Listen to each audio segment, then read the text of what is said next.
Round one. Fight. Heroes never die. I'm Commander Shepard, and this is my favorite store on the Citadel. I used to be an adventurer like you. Then I took an arrow in the knee. Power, sex, power. They both come down to one thing. Hungry gamers.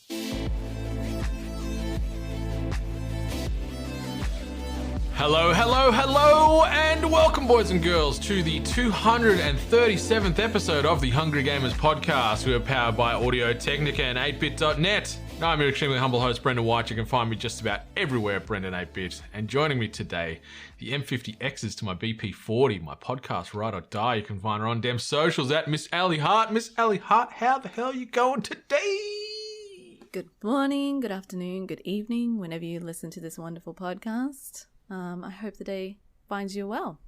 I do indeed. Greetings and salutations, as they say in Demolition Man, which is an absolute classic. Haven't seen it. You still haven't seen it? I am getting ripped apart lately based on the movies that I have been seeing, like I have seen or have not seen. I know it still crushes you to this day that I've never really watched a full Jurassic Park movie. Yeah, that's one of the ones that hurt me the most, I think. Yeah. You know, that's a heartbreaker for me, but I can't say too much because you're not the only one in this sort of similar boat. Like, old Australia's John O'Peck is the same. Like, he's starting to now go down the rabbit hole that is 80s, 90s sci-fi action, horror, whatever you want to classify it as. But it's only taken him 30-odd years to watch some of these movies. So, better late than never. So, I've still got hope, Miss Hart. I've still got hope. Yeah, well, I'm lucky. I'm one of the people that, is it Judge Dredd? Judge Dredd, yeah. I never saw the original, but I just skipped to that remake that happened. I fucking love it. It's just called Dredd, isn't it? Yeah, I loved the remake. Like, Carl Urban was an amazing Dredd. And Lena Headey is, I can't remember what her name was. Is Mama or something, right? Mama, yeah, that's right. Yeah, it was so great. Like, it was kind of just a rip-off of, like, Game of Death and stuff like that, but it was really freaking cool. It was pretty cool. It was like a video game kind of movie where he was just like going through levels. I loved it. Yeah, like I hold out hope. Like, Carl Urban has said he'd be open to like a Netflix esque TV series of Dredd. But I don't know. He's doing too much now as Billy Butcher in The Boys, so maybe he's just tied up with that. So we can only hope, Miss Hart. We can only hope. Fingers crossed. Yeah, because it's great. Anyone that hasn't watched Dredd, though, I know we've talked about it here and there over the years. And, yeah, it's phenomenal. It's phenomenal. Don't listen to old episodes, because I think Reese Kirby poo-pooed it. He said it was really bad. Someone didn't like it, yeah, but I was incredibly impressed. Because I do feel like it was definitely a movie that went under the radar. Like, for some reason, it felt like it was like maybe a flop, or it was maybe straight to streaming or something like that. But it's like one of those things where it just doesn't have the hype behind it, and then everyone just gets around to watching it or experiencing it, and then everyone goes, hang on a second, this is actually really good. And then the hype just, keeps on building and building and building, and then it just becomes known as, this was fucking awesome. Yeah, it was just like foot to the floor, balls to the wall, action and gore and violence from 5 minutes in to the end of the credits. Like, there was just death and chaos the entire time. And there's a story in the back of it, don't get us wrong, but it's just a good popcorn movie. Yeah, definitely. Carl Urban's just a boss. I love him. I'm trying to think what I know him from. Like, I feel like there's something that I specifically know him from. He was in Lord of the Rings.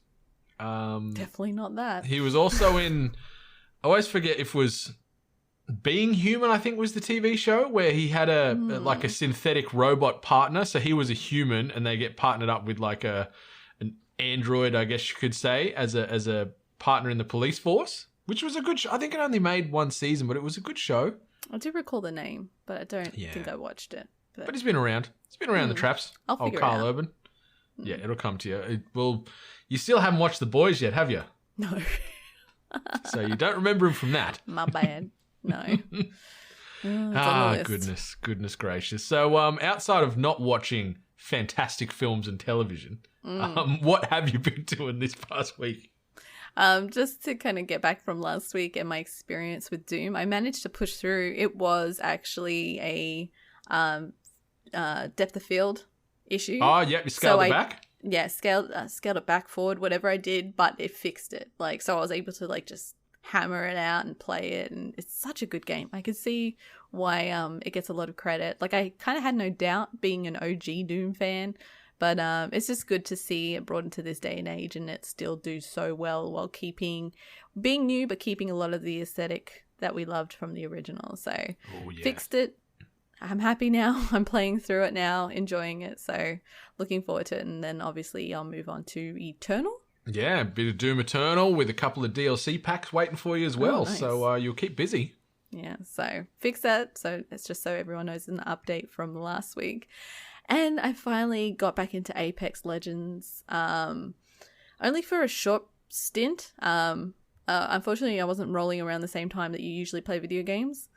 So I had to play with randoms. Anyone who followed me on social media saw what that kind of experience was. There are some interesting usernames you were partnered up with from what I saw there. Yeah, the favorite from the response of my social media post was the 3-day-old hot dog water. That was the username. And you could imagine that this team obviously wasn't going to be the greatest. Your typical drop and run people and then pinging you when they've died. God, that annoys me. I'm almost certain I had like 5 revives on that one round, like just constantly trying to bring them back to life and heal them, and then they'd run off and do their own thing again. So I'm dedicated. I will never leave like a man behind if I really can't, like, unless they're like deep in the zone, like in the red, then I'm like, sorry, mate, like you're one of the few. You get some of these other randos you drop in and you'll get downed and they'll be like in the room beside you and they're just like, nope, fuck this, I'm out, and just bail on you. Yeah. And you're just like, dude, you could grab me right now, but instead you're off, or you're trying to find a gun or like a gun upgrade when you're already kitted enough. Like, it's so frustrating. Yeah, like out of all those like mediocre experience, I had a really great experience with I died instantly. It was a hot drop, and then this person grabbed me, ran off, brought my banner back, and I've never really had this happen before. When I dropped, they threw me one of their guns. That's pretty rare. You know, that's like golden goose right there. Friend. And then it's like that meme where it's like when you finally find a good player and then the match ends and you're like, don't leave me. Yeah. What is squad up? Please don't leave me. So but it's fun. The new mode's interesting. The healing points or whatever they're called. Yeah, because I think it changes every couple of days. I think they've got like a week or two of these different mode rollouts. So I played a couple of games, and it was the one where it was the shields, like I don't know if you'd say respawn, like regenerate, I guess is the better word for it, where your shield gets cracked, and if you can sort of take cover for, I think it's 5 or 10 seconds after that, it starts to regenerate your shield chunks again. So that was kind of cool because it made you have to play more aggressively, because if you're just sort of chipping away and then hiding, by the time you push back again, they're fully shielded up again. Themselves, so yeah. All the damage is undone, essentially. Yeah, so I played a few modes of that, but I had the direct opposite of what you said with that nice person. I had people that were just YOLOing in, where you'd still be picking after dropping in and they'd be halfway across the zone already. It's like, dude, what are you doing? Then they're attacking full squads by themselves, and you're like, oh my God, all right, I'm running over. I'm probably going to die running over. And that's the thing I don't understand now, is that Apex has actually added the function where you don't have to fill a team. You can go and by yourself now if you really, really want to. So I think it's kind of shitty now that there's still these players who jump in with a team and then run off. It's like, if you want to play like that, play no fill. Like, go in by yourself now. Don't ruin the game for everyone else. It's very frustrating. Very frustrating. But I only played maybe... total, I think this week maybe like a half a dozen matches. No wins. Got 2 seconds, a third, and then like an instant dead drop on one of them, and then same not too long after. I'm like, yeah, that's enough for me. Not feeling it right now. I'm putting it down. And that's the worst, is when like I started off with a lot of good matches and then they went downhill. So then when they start going downhill and you just kind of, you get exhausted with it, and the frustration, you're like, that's it, that's enough. And then you kind of put the controller or the keyboard and mouse away for a few days.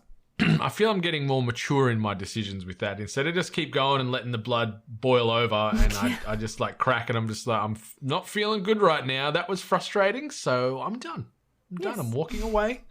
And then I walked over to Enoch a little bit more again this past week, and Benny and I, endgame content with Outriders still very grindy. Enemies very, very, very, very, very, very spongy. Wanted to emphasize the very, maybe 2 more times there, because holy moly, like we're just hunting for like legendary weapons and armor now, so it's just rinse and repeat type of missions and random encounters, and the end bosses you fight on these things. Benny and I, there was one I remember, I don't know if I'd say fondly, because it was just frustrating by the end of it. There's this one boss, and no shit, I reckon it took us 20 minutes to down this guy, because it was just like, we're on like world tier 12, and that obviously increases the level of the enemy. I think it's by 12. I think it's like plus 10 to what you are. Yeah. So they do big damage, but they also have a health bar, you know, the size of, I don't know, the equator or something. Like, and 20 minutes of us like shooting this guy, like he never really got us down by the end of it, but it'd be like, all right, I'm going to go get some more ammo because I'm out again. And then he'd do that, and then I'd roll out, and he'd do that and roll out. And it was 20 minutes of sponging this dude. We got him down eventually, but it got to the point where I'm like, this isn't fun. This is just annoying. That's what happened, I felt, with The Division, is that you kind of started really getting into the high level game, that the only way that they could like challenge you was to make just the bad guys just even more spongy. Like, it just took longer to kill these bosses because their health bar was longer, and it took a little bit more effort and damage to actually bring them down. Because so I can't remember who mentioned it recently to me, where they kind of mentioned games where they start off with a hype, but then just out of nowhere the player base kind of crashes, and why those kind of things happen. And The Division was brought up, and like that's usually like the key factors. Everyone just said like end game got like monotonous, it got boring, it got repetitive. So yeah, it's a shame. Yeah, like it's still scratching an itch at the moment, just because there's not a huge, like, I'm still waiting for these May games with like Mass Effect and Resident Evil. So it's still a good itch scratcher, but I'm losing a little bit of passion this past week on it, because it's so same. Run in here, soak up 100 enemies, fight the bosses, run in there, same, and then hope that you might get a drop. And then when you get the drop, hope that it's better than what you're wearing or shooting already. So it's like, it's tough. And I get that they want to do that to keep players coming back. But as you said, like, it can also then make players go away. Yeah, it can deter them. So we'll see.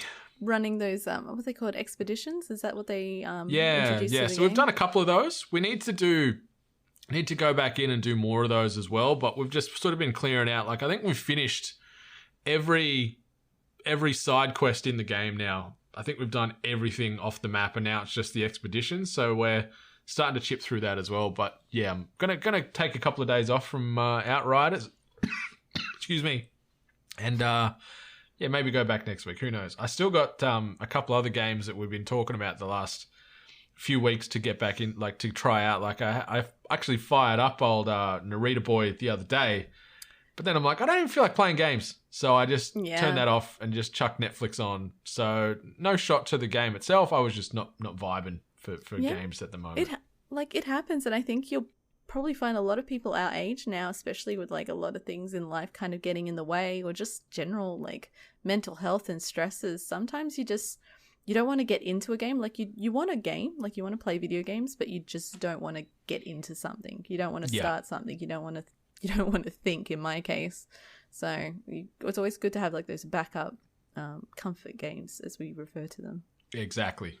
So yeah, they scratched a bit of an itch this week, but yeah, outside of that, just been working. I haven't been playing or watching a ton of things, just hanging out for stuff that's dropping this week and then in future weeks. But if we jump into some housekeeping, obviously Ko-fi.com/We're8bit if you want to get behind us monetarily. If you can, that'd be great. If not, that's also fine. But yeah, you can subscribe to us for $5 AUD a month, which, you know, is about the cup of a coffee these days. You want to shout us a coffee every month and get access to exclusive podcast giveaways and random other 8-bit swag, you can do that there.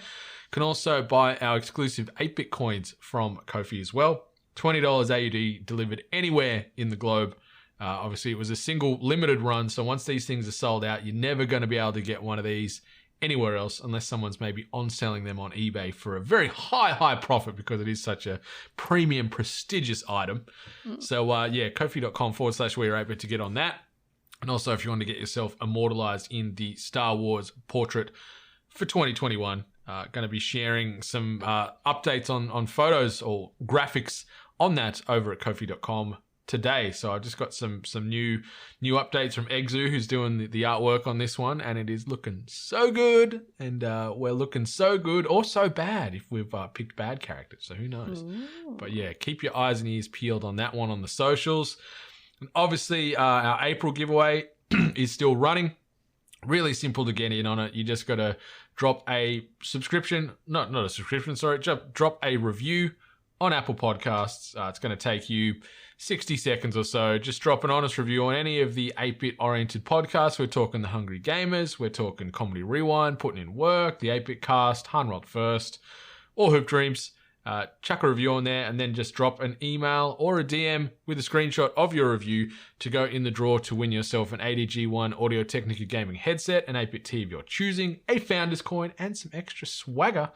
Winners will be announced at the start of May. Then we'll kick off our May giveaway as well. But once you're done doing that, also just be sure to rate, review, subscribe us on all those podcast platforms of your choosing, because those ratings and reviews help keep the emotional lights on in our hearts. But Hearts and Miss Hart, shall we talk some news? Let's do it. This week's news headlines. All right, a couple little quick hitters in our little target acquired section. So we're talking financial or number-related news from the past week in the gaming or culture spheres. And the first one, there is multiple potential buyers allegedly interested in purchasing Square Enix. They have come out last night and sort of said, we cannot confirm this rumor is true at all. But it seems like where there is smoke, there is fire. Yeah. And we constantly be hearing about Microsoft trying to get into the Japanese market. And what better way to do that than buy a big old pub/dev known as Square Enix. So watch this space for that one. That'd be a good get for Microsoft.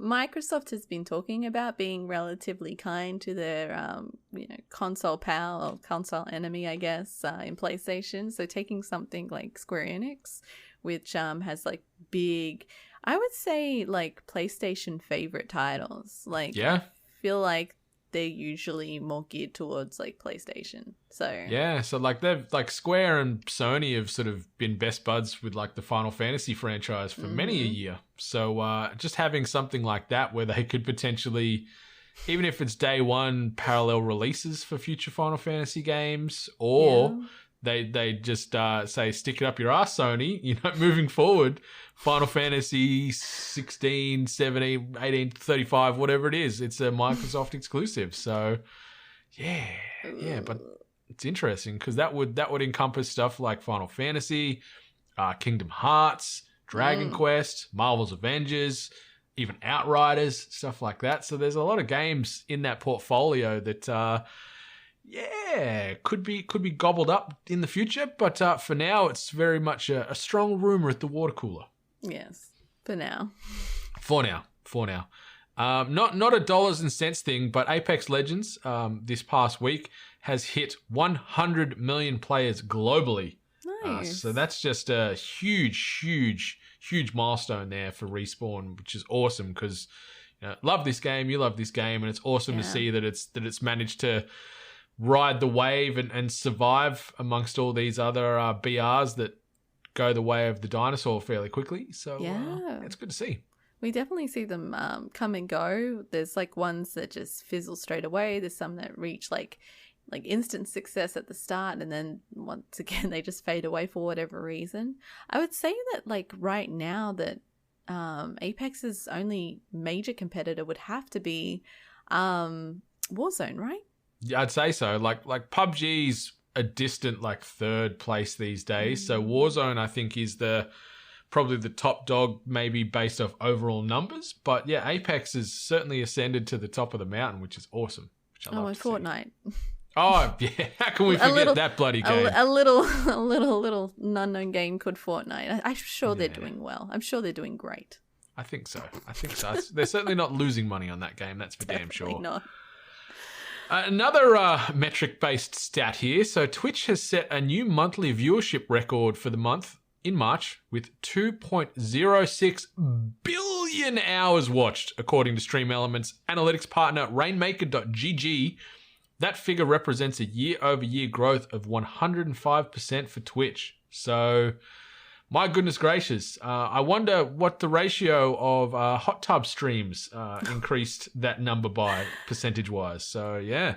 I wonder, like, it's definitely been discussed a lot now as things kind of rules and all that sort of business is kind of lightening up here, well, especially over here in the States. So people are returning back to work. They're, everything's kind of healing over and going back to normal. So a lot of people who were at home aren't going to be at home anymore. So there's a lot of streamers who maybe like started up recently or within the last 2 years. There's a good chance that they might see a drop in numbers soon. So yeah, so get that biscuit while you can. Get them subs and donos while you can before people start going back to 9 to 5s or whatever and can't sit and watch you for many moons, many hours. So but 2.06 billion hours watched. Like I saw some other numbers, like Facebook gaming was at 400 million hours watched. So that's his one fifth of the market share. I'm curious too also because Ludwig, who is a streamer, just recently finished his subathon where he was essentially getting ticked over with was it just subs or was it also donations as well? But he's what it ended up was like 250,000 subs or just about. I think maybe it was 240,000 odd subs he's got. So he's now the record holder for the most concurrent subs in, I'd say, like, it wouldn't just be Twitch history. Like, you could say in streaming history. Like, he surpassed Ninja. Yeah. And, 240 odd thousand subscribers. So, for that 1 month alone, not even including donos, he'd be getting over $1 million in subscriber money. Seen a breakdown. He's paying his mods. They've calculated a percentage and it's a pretty high amount. So all the mods that he had that worked during that month are getting a payout. Awesome.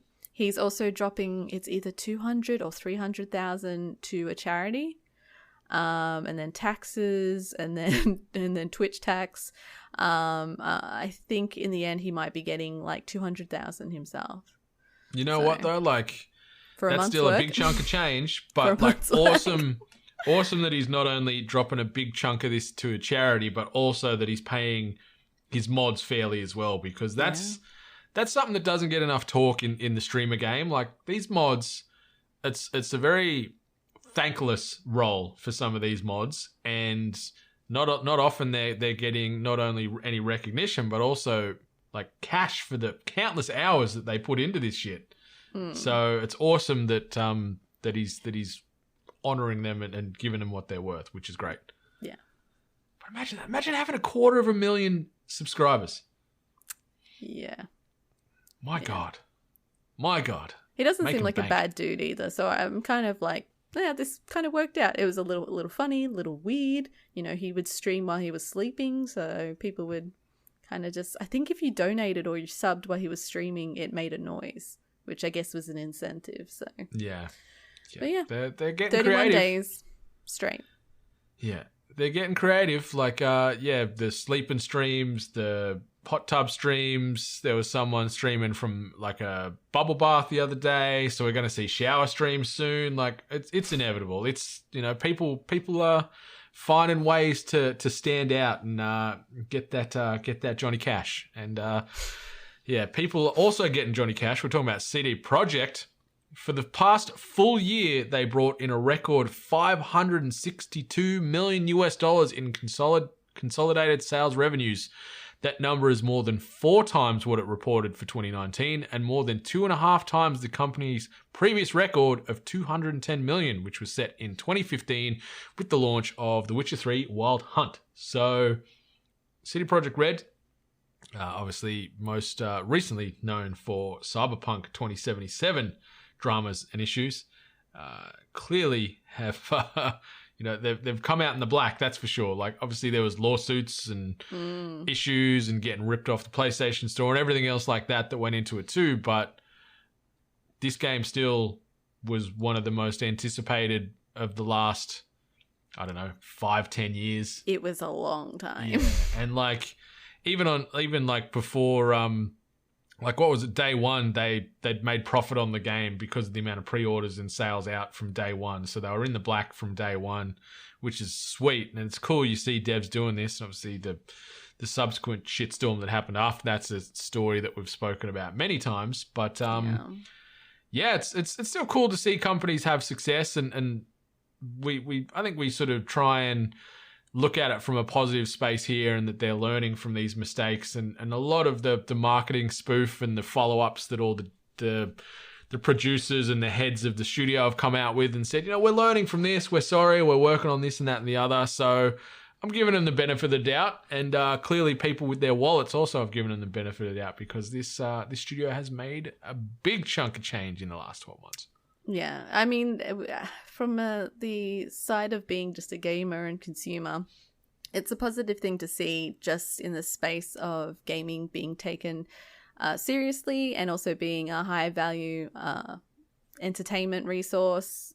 It's reaching the same levels as TV and movies now. So the more money they make, the more big titles, big games, big studios, big developers, like it's only going to increase. So unfortunately, we're still working on how to get that stuff out and in a adequate manner, but it's still a positive in respects to us being gamers and just having far, far, far more titles to consume. So 100%. So but $562 million US. That's a pretty successful financial period there for them. So onwards and upwards, and hopefully we get that next gen, nice polished Cyberpunk bug free, and then the subsequent Witcher spin-offs and everything else. So they're 2 universes that I want to keep playing until I can play no more. So keep doing your thing, CD Projekt, and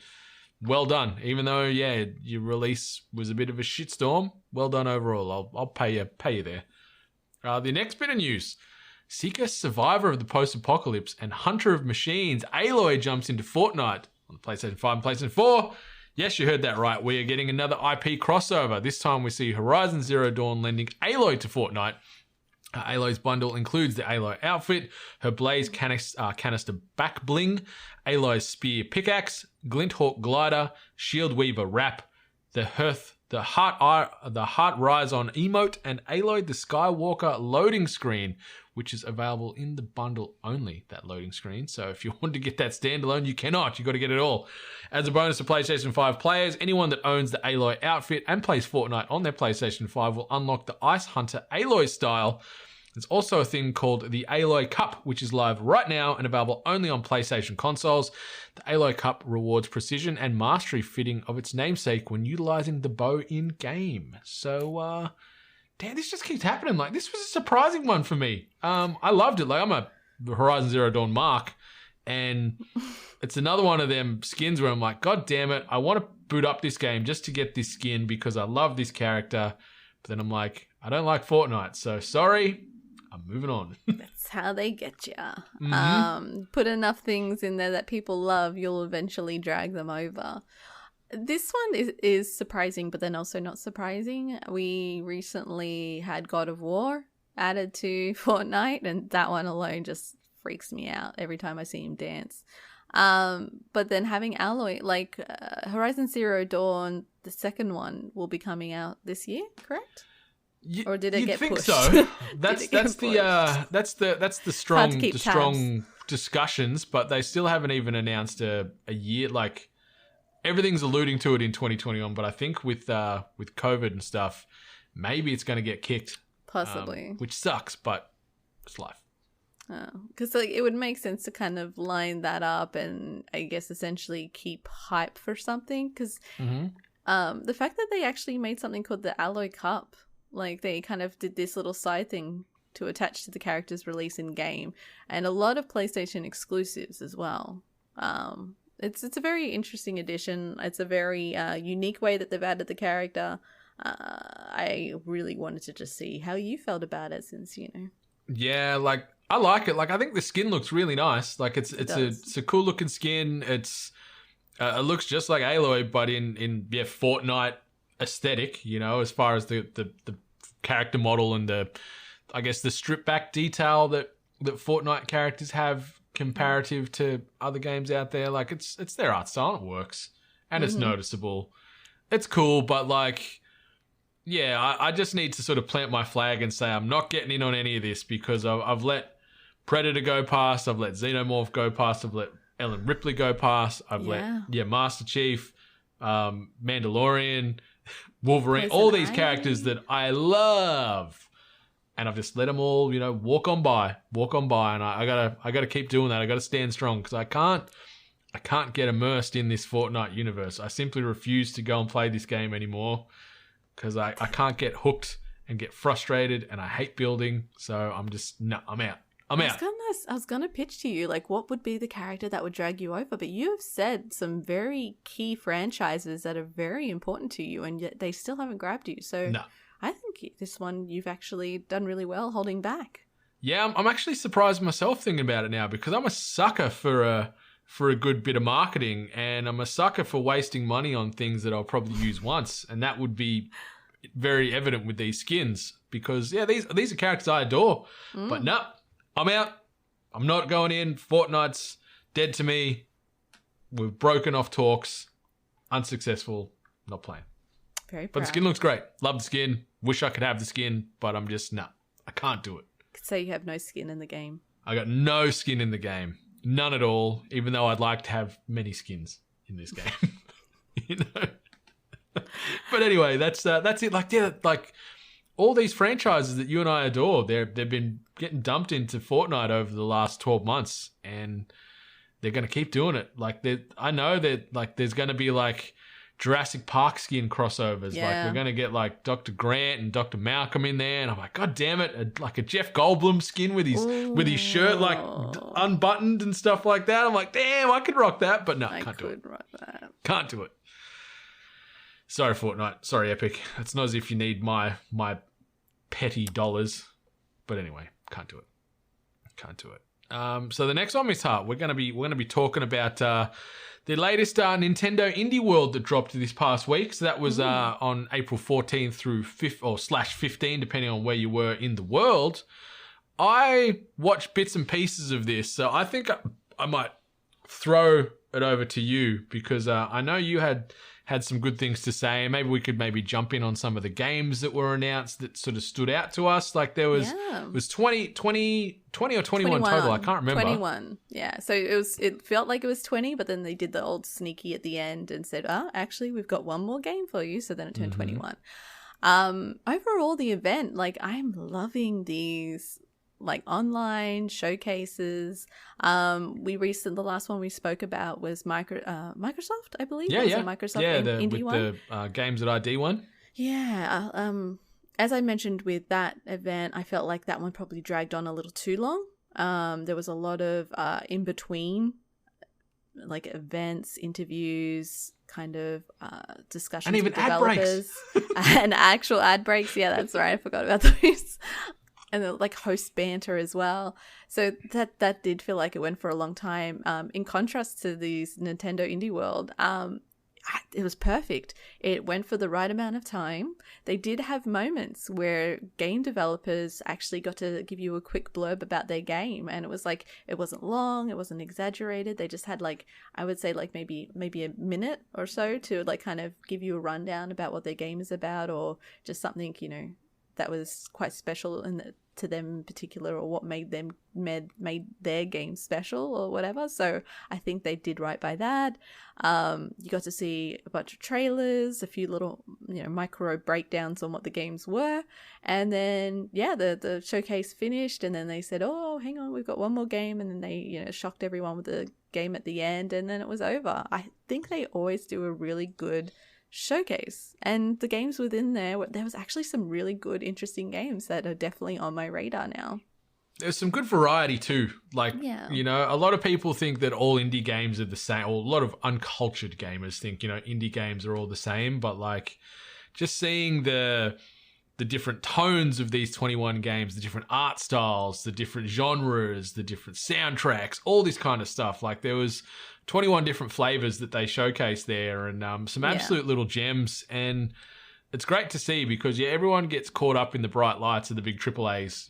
They latch on to the couple of big titles that drop every year. But there's games like this that are releasing every damn week out there that are well worth your time and your money and your investment. And some of these games looked interesting and very quirky. Like I know we were sort of talking offline about some of these games. Like I've got no skin in the game for like the Ollie Ollie universe, but they've sort of shown Ollie Ollie World, which is like a skateboarding series from Roll7. I didn't even know of this franchise until this indie showcase, if I'm being completely honest.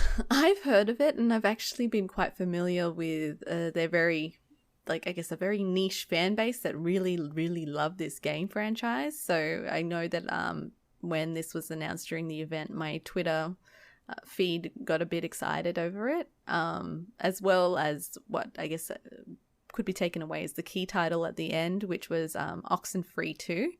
I know of Oxenfree. I know it's a well-loved game. I've actually never played it. I've been told that I did like it though. I think you would. Like it's a little banger. I think it's still available on our friend Xbox Game Pass as well. Oh, so snap. Great little indie gem. So Night School Studios. That was the big cheeky. We got your moment. There's another one, and the socials actually, like everyone was like, holy fuck, this is amazing. Like I know a fair few people in our circles, like Lauren from OK Games, now Story Mode.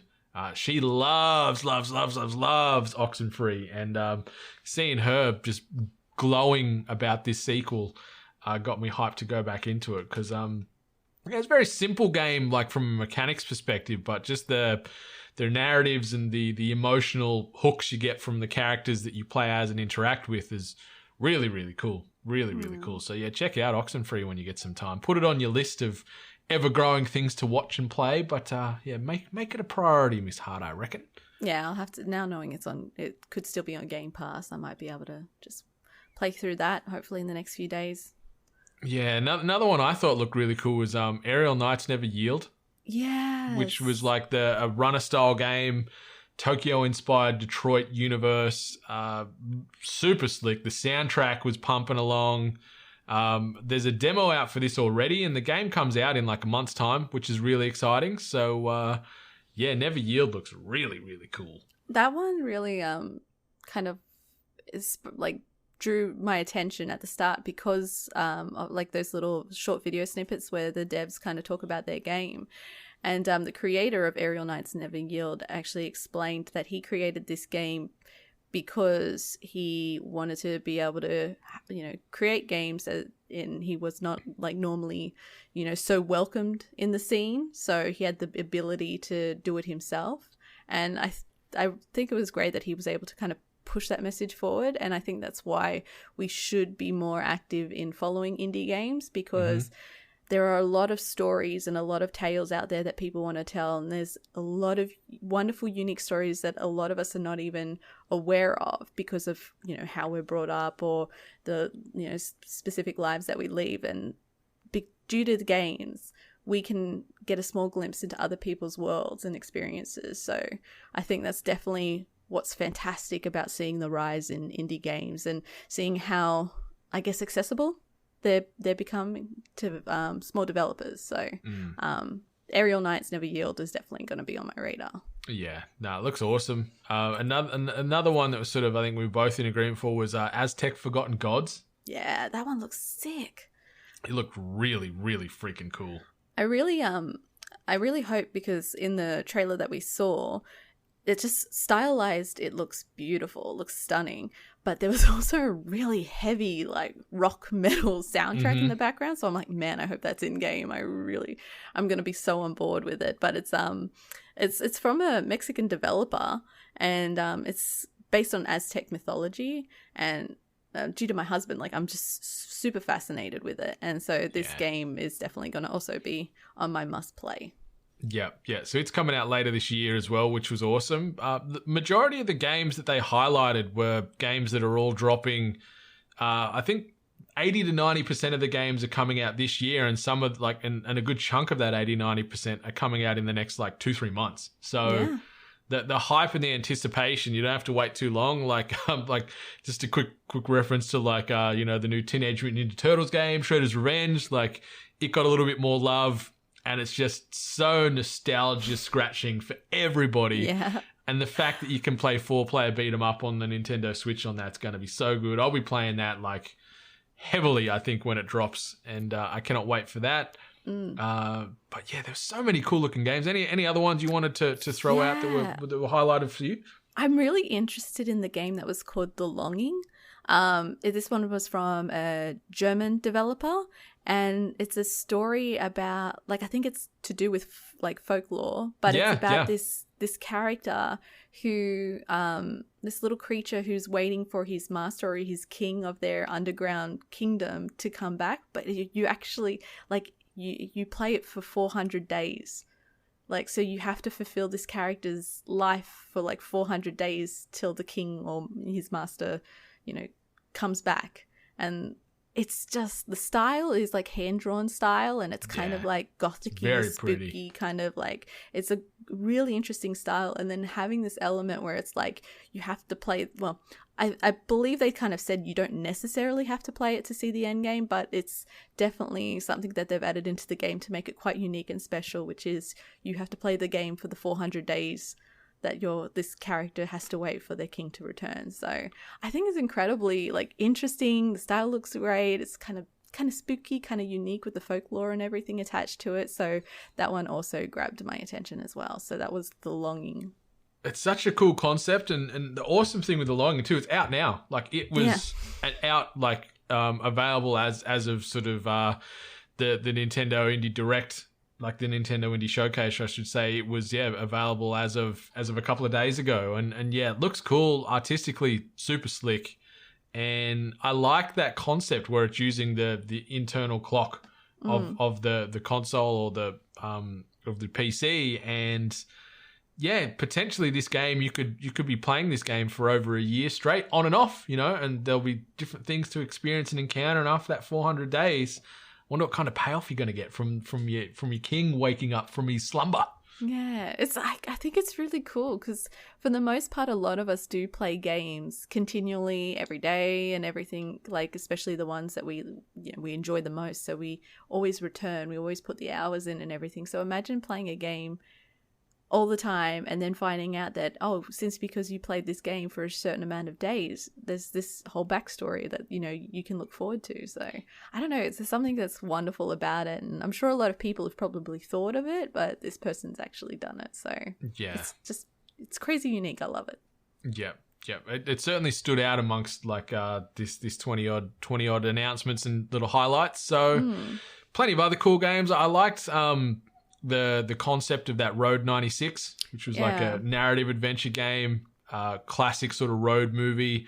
Apparently there's thousands of procedural generated story lines that could take you in every which way. So I like that there is a lot of dice roll and replayability with that. That's coming out later this year, and I thought aesthetically it looked cool, had a nice cool vibe to it. It looked like a bit of a chill game that you could just sort of lose hours in at a time, just cruising the open road. Yeah, I'm a big fan of games when the narrative is up to you and you make one decision and that changes the storyline, and you can always like go back and make another decision to see where it leads you. So I'm always a big fan of those kind of story-driven games. Yeah. And any other ones on the list there that you wanted to sort of waffle on? Like, sort of, we're not going to hit every single one of them. That doesn't mean any of these games aren't worth our time, but we're just sort of trying to talk about. You listeners, if you didn't get to watch it, go watch it, because there's a bunch. There was a bunch. I'm probably going to butcher this one. It was called Getsu Fuma Den. Yep. Like hack and slash kind of game. Once again, not my kind of thing, but it looks gorgeous. It looks so stunning. Definitely got my attention just purely due to the art style. So it's done by Konami too, which was a surprise. Like obviously there's a lot of rumors getting tossed around with what they're up to these days and things like that. And then we get Getsu Famaden, Undying Moon, I think is the extension of the game there, but that's next year. Sadly, that's one of the ones we don't get this year. Yeah, put that on the back burner. Oh, and the other game that everyone, like a lot of people had a fondness for this game. I have yet to play it. Seems like my kind of thing. Fez.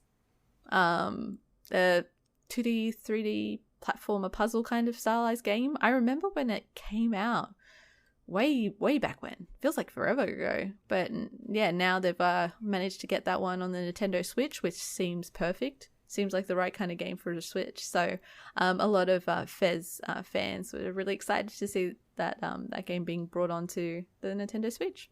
Yeah, and available now as well. So you can get your Fez fix on your Switch right now. Fez fix. Yeah, but I'm with you. Like, I just love these little tight focus showcases that these various publishers are getting involved in now. I think it's phenomenal. You know, taking sub 60 minutes out of your day when it's all said and done to get a smattering of updates or new announcements or gameplay or whatever it is. I think it's cool because it keeps these games in our minds. And also, like with some of these games we've mentioned that like you or I might not have heard of until this showcase, and went, holy shit, I'm in on this. Like I'm pre-ordering this, or I'm buying this right now, whatever it is. It's smart marketing, and it's the new normal, which I'm all about. Yeah, and I was going to say, it doesn't really cost them anything either, but like it would be minuscule in the sense of like if them having this item on their store by having these indie events and just giving these smaller developers just that little bit of extra reach. I mean, we're all set to at least buy at least one or two of these games now. Yeah, that's some easy money right there, and these small developers get to put their product out there and let us see it. Yeah, no, it's so great, so great. So keep these events coming. Like a lot of like physical events are great, but this is just the perfect accompaniment, especially with the way the world is and how busy people are these days. 30, 60 minutes, just bam, bam, bam, update announcement, and then you go about the rest of your day. It's the best. Yeah, it's the best. And moving on to a slightly more different toned showcase that also dropped this past week. So this came out in the early hours of Friday morning or Thursday evening for those other people around the rest of the world. And we're going to recap the most recent Resident Evil showcase. I've taken some words here from Adam Bankhurst over at IGN. Capcom's latest Resident Evil showcase not only gave us a new look at the upcoming Resident Evil Village and shared that a new demo is on the way, but it also officially revealed that Resident Evil 4 VR will soon be making its way to the Oculus Quest 2. This version of Resident Evil 4 will be in first person, and while more details will be revealed on April 21st during the Oculus Game Showcase, a short gameplay teaser showed things like Leon holding weapons, interacting with a virtual attaché case, and using a virtual hand crank for one of the puzzles. Giddy up. While PlayStation 5 owners have already gotten a taste of Resident Evil Village via the previously released demo, all platforms will soon be able to try out a gameplay demo that will let players explore both the village and castle portions of the game for 1 hour.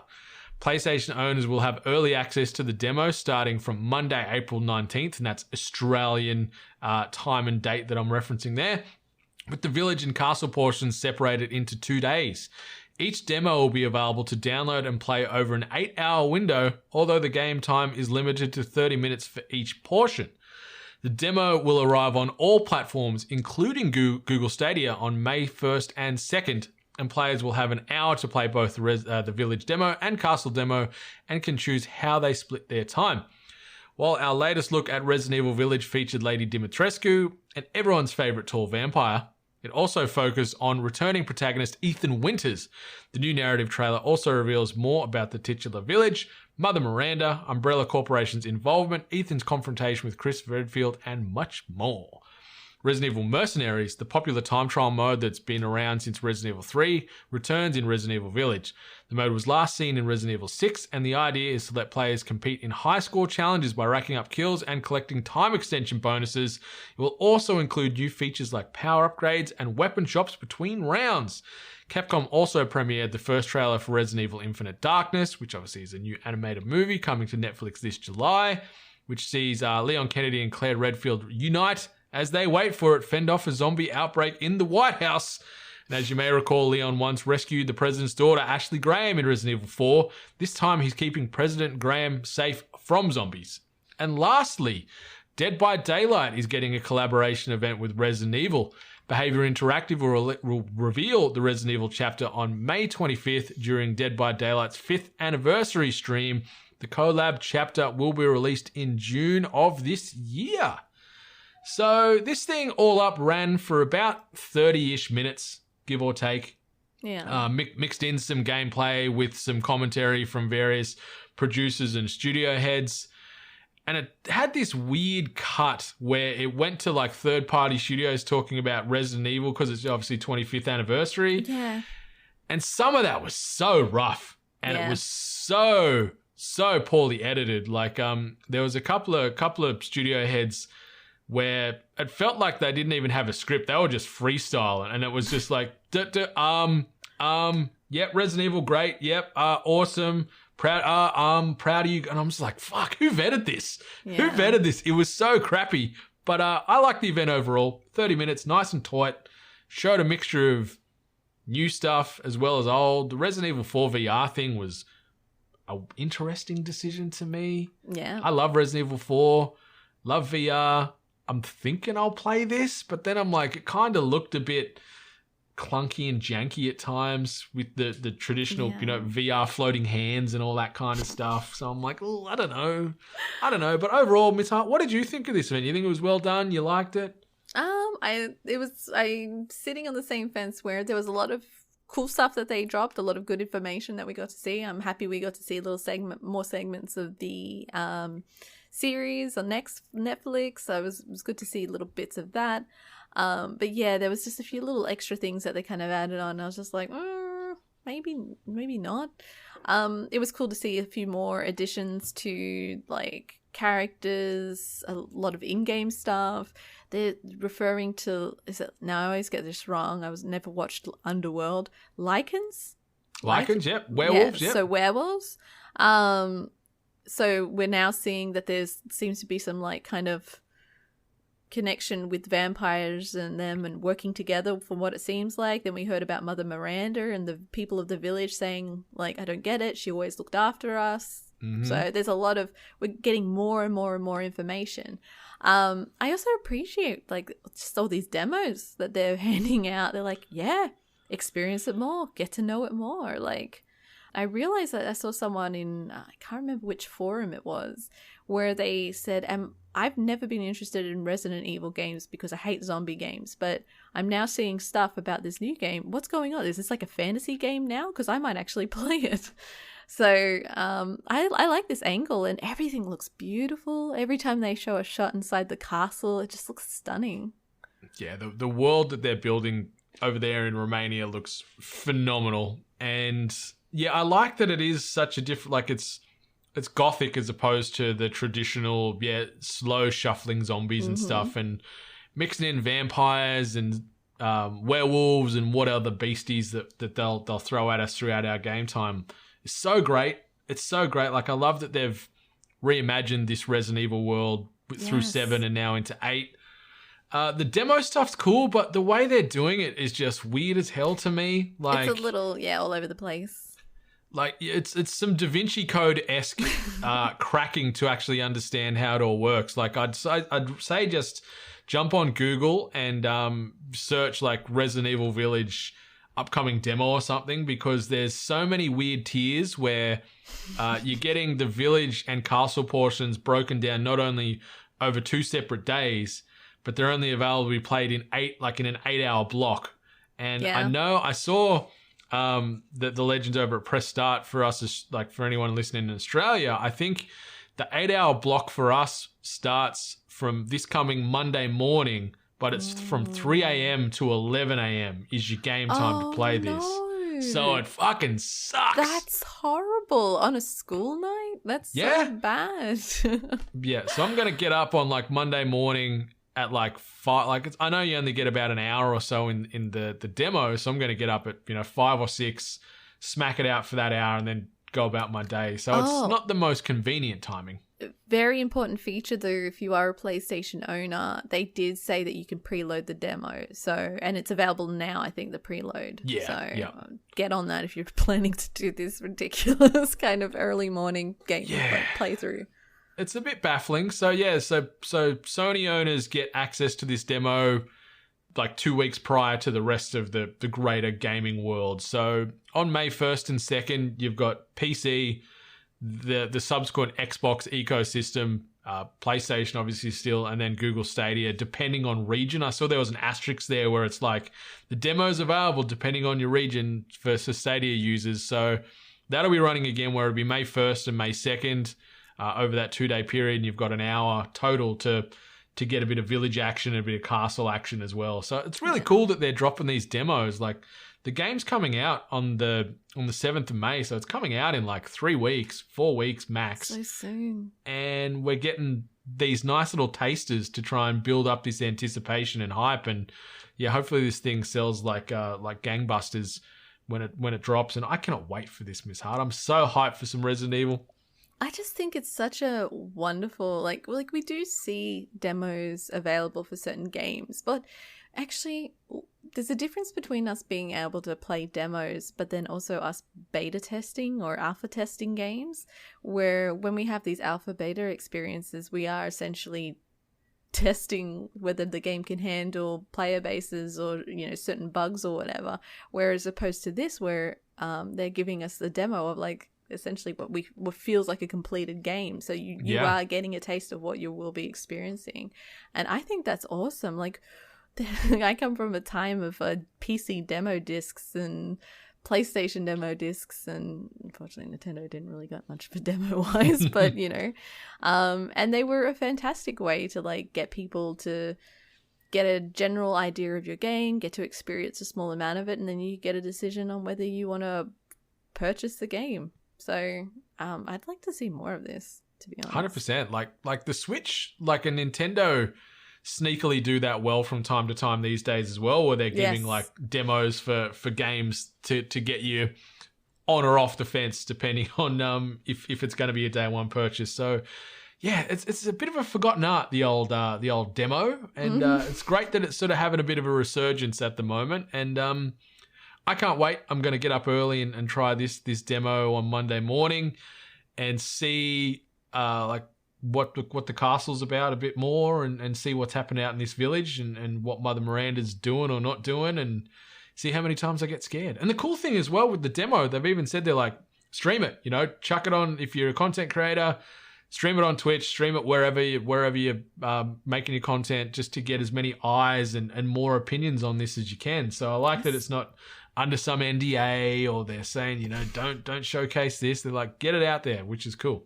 Tell everyone about our wonderful game. It's great. It's quite a big bold move for this year, essentially, when it comes to the unfortunate repercussions of like COVID and what a lot of game studios are finding and not being able to get their games out in time and everything. Meanwhile, Resident Evil's just like, here's a demo.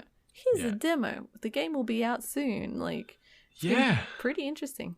And then not only are you getting Resident Evil Village or Resident Evil 8, but you're getting ReVerse, that multiplayer where everyone's sort of like a bit, hey, maybe this is going to be really bad. But then you also get the Resident Evil Mercenaries mode tossed in there too, which is fun, more action-oriented and just kill as many things as you can. I like that they've got some crazy little upgrades in, like power upgrades in the game where you find these little weird looking, I don't know what it was, like a hourglass looking thing, right? And you smashed it, and then you could pick if your guns do more damage or you run faster or a better block. And it looked like they stacked because I saw like a dozen or half a dozen abilities in the bottom underneath that were like active abilities, and then you had 3 to pick from to add 1 more to that list. So you could make yourself a bit of a powerhouse in this game. Yeah, or this mode. Based on what the video said, because I unfortunately have never partaked in a mercenary style of the Resident Evil franchise, but they said that the inclusion of the Duke, who does the store, is kind of like a relatively newish feature when it comes to the mercenary that mode. wasn't in prior iterations of mercenary. So yeah, between levels, I guess you'd call them, you can buy new guns, upgrade your guns, sell off other guns. He's a big man, the Duke. He's a big unit. I like him. I'm liking him as a character. Yeah. But yeah, I can't wait. We don't have to wait very long at all for the full release of this game, but we've got demos dropping in the next couple of... Well, by now, if you're listening to this, the demos will be pretty much out or just about to be released. You may have missed it. Yeah. You might need to pause this podcast, quickly go play it. Get that download. You've got 8 hours, baby. Got 8 hours. But otherwise, you get the demo on obviously May 1st and 2nd. If you do not own PlayStation right now and you're playing on Xbox, that's fine too. So you get a demo like the week before the game releases to see if it's for you, which is cool. I like that. But Miss Hart, that brings us to the end of the news. Maybe we should jump across to this. Tweet of the week.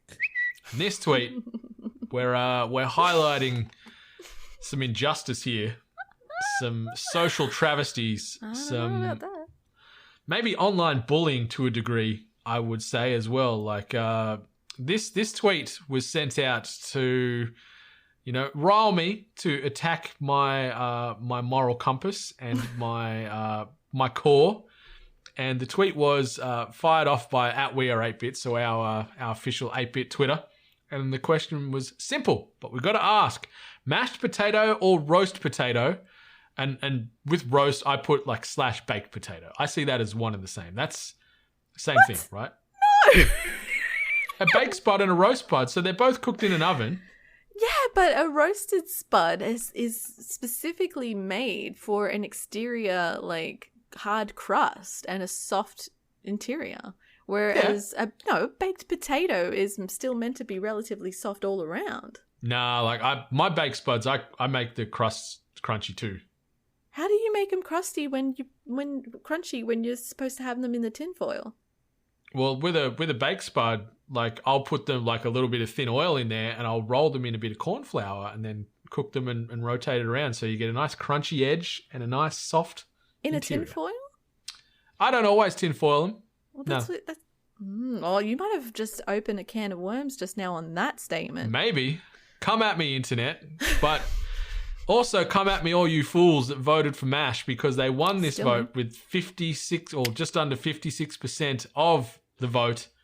I am very, very frustrated about this. I said I will riot if MASH win, and they won. So I'm still planning my riot. It's not done yet. I'm slow rolling, slow playing this one. So it's going to happen. I just need to work out how I'm going to riot and how it's going to play out and if I can avoid any potential legal issues. So with my Irish heritage, I technically love all potatoes of every kind except for gnocchi.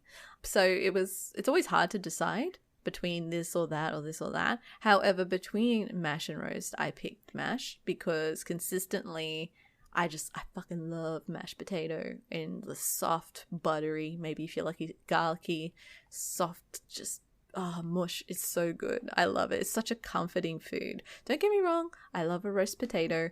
I just feel like the variable of it being bad is higher with a roast potato. Like someone might not cook it enough, or they cook it and the outside might be rubber. Is it rubbery is the texture that I'm going for here, where someone hasn't cooked it right and you you bite into the roast potato and you're like, you have to gnaw it out. Yeah, it's sort of you tear the skin almost to get in there. Yeah, I'm with you. Yeah, so that's that's kind of how I felt with this one. So, so I am proud of you, MASH voters. We won.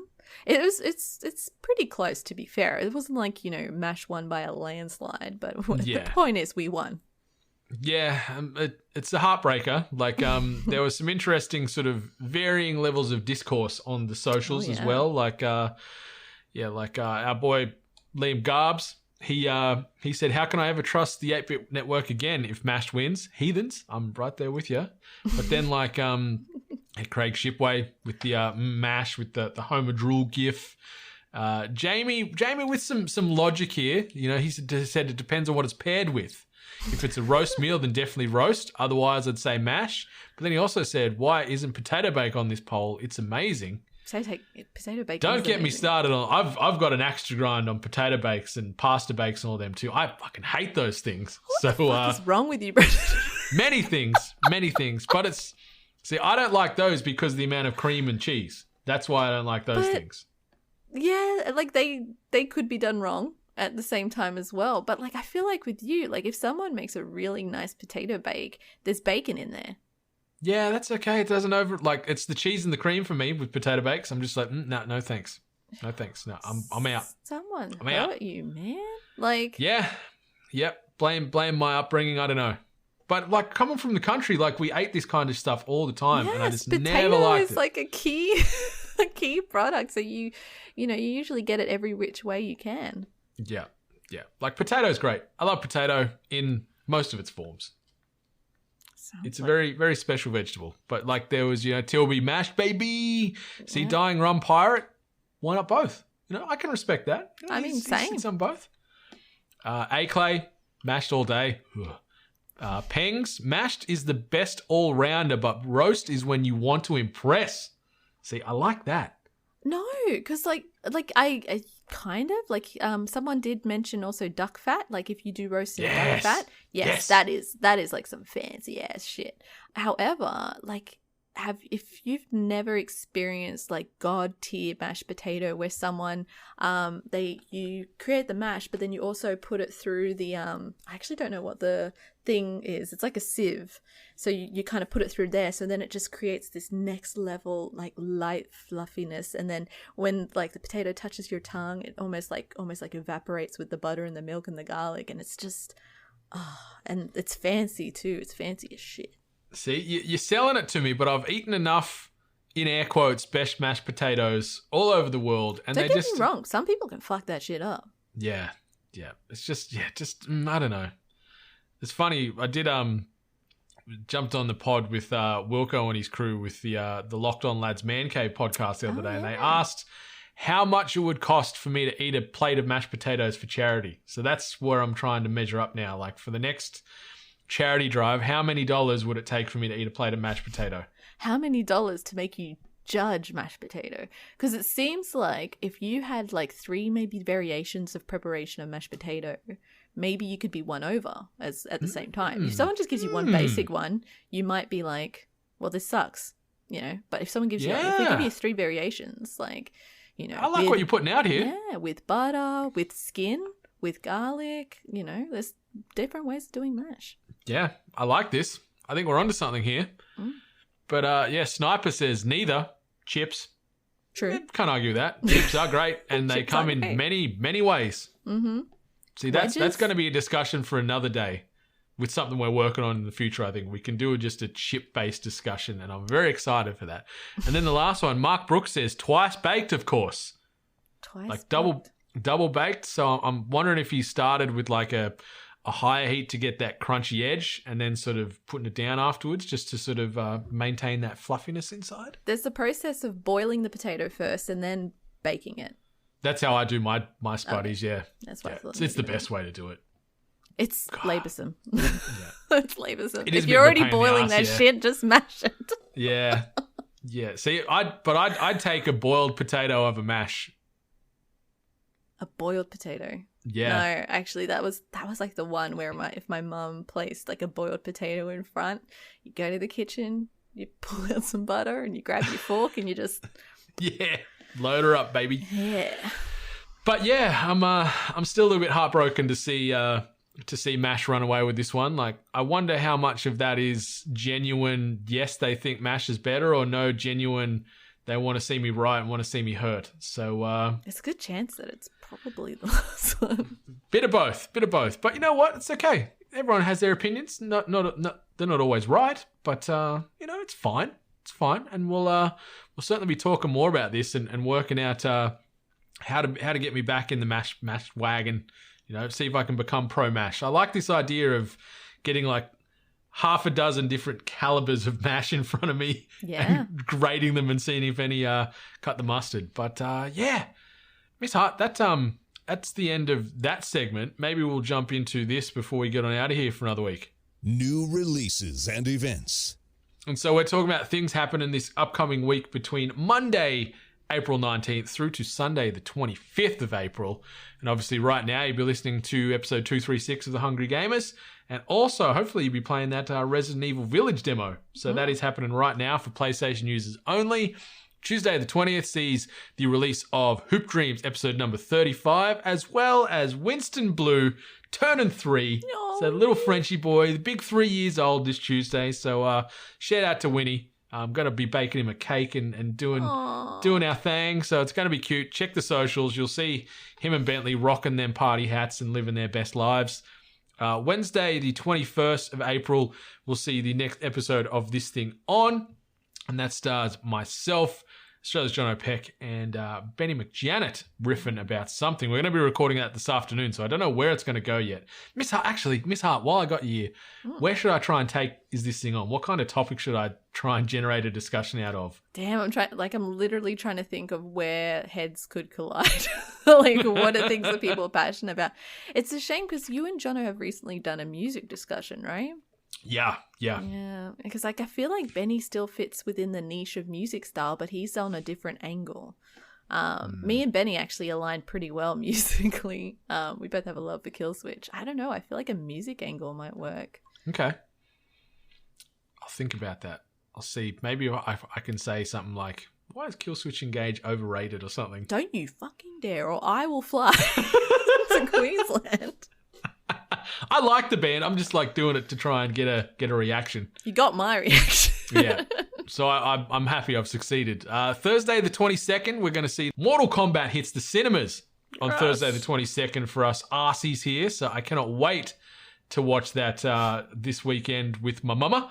It's going to be very exciting. That's so sweet. Friday the 23rd, Cocktail Club number 4 goes into full access. So that's this is obviously Benny's offshoot Cocktail Club, and the 4th episode sees Buddy Watson and him riffing and dranking and talking life. So that's going to be a good listen. Obviously, we're going to have the finale of The Falcon and the Winter Soldier dropping on that Friday as well. And also I think it's the 7th episode of Invincible dropping on Amazon as well. I know, Miss Hart, you're still well off it up. You haven't gone back, have you? Nope. It's good. It's good. And then next weekend, on Sunday, we're going to have the Hungry Game Show's latest episode with Screamus battling an as yet untitled game. He's gonna let me know over this weekend, and then I'm going to get to work on whatever this game's going to be. But I'm pretty excited for Screamus to jump on in and test his trivia mettle and see how he goes. As far as game releases, MLB The Show is dropping April the 20th/21st, depending on where you are in the world. Adelaide Mysterious Trilogy Deluxe Pack, April 22nd. Buildings Have Feelings 2 on April 22nd. Judgment, April the 23rd. And Near Replicant version 1.22474487139 dropping on April the 23rd. Righto, what a game title that is. Choices. Just to be different. Just to be different. But Miss Hart, anything else you want to say or shout out before we close this bad boy down for another week? No, I actually have... Oh, there's a indie title that I got notice of that's a point-and-click adventure. I believe it's called The Strange Land. It's kind of spooky, kind of weird, but it's a point-and-click adventure. So if you're kind of into point-and-click adventures and you also like a bit of the weird, mysterious kind of type of gameplay, look for it on Steam. And I think it's still got release in May. And remember what I said about... Strange Land. Yeah, the Strange Land. Remember what I said about wish listing, especially with these indie games, these small developers as well on Steam. Wish listing games really helps them get noticed, get, a little bit more exposure on the Steam store and recommended as well. So. Oh, yeah. Yeah, I remember this. The devs randomly emailed the other day if we wanted to cover this. Do you want to cover this, Miss Hart? Maybe I will. I think I got a key or two coming. The art style, I saw it in just a couple of the stills when I think her name was Emily, sent me the sort of the presser on this game, and it looks super cool. It looks so great. It kind of reminded me, like the reason why it got my attention is because Giga? of other, It reminds me of like HR Giga's stuff, the guy that obviously known mostly for Alien. A little bit of that, but games that I've played, like the Cat Lady. Oh yeah, yeah, very dark kind of atmosphere or story, I guess, in the point and click kind of category. So that's why it's on my radar. If you're interested in that kind of thing, check it out on Steam, wishlist it, and give it a look. Yeah, comes out in full on the 25th of May. Done by Wormwood Studios. So, it looks cool. It certainly caught my attention when I got that email the other day. So, we'll have some extended coverage of that one coming over the next few weeks prior to release of Strangeland. Yeah, look forward to it. Very much so.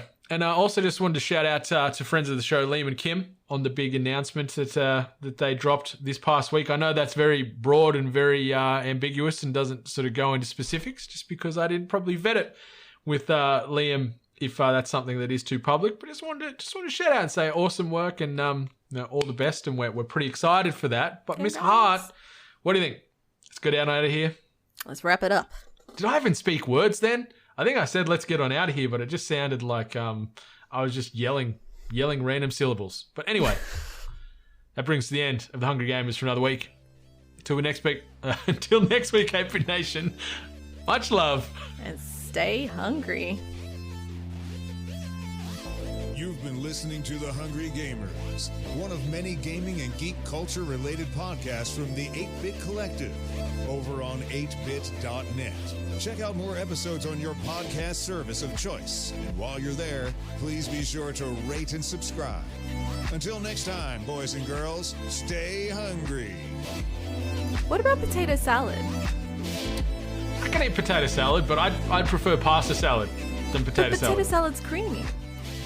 Yeah, but it's like a mayonnaise cream as opposed to like a thickened warm cream. Oh, you're so weird. I am very weird. Yeah, pasta salad over potato salad any day.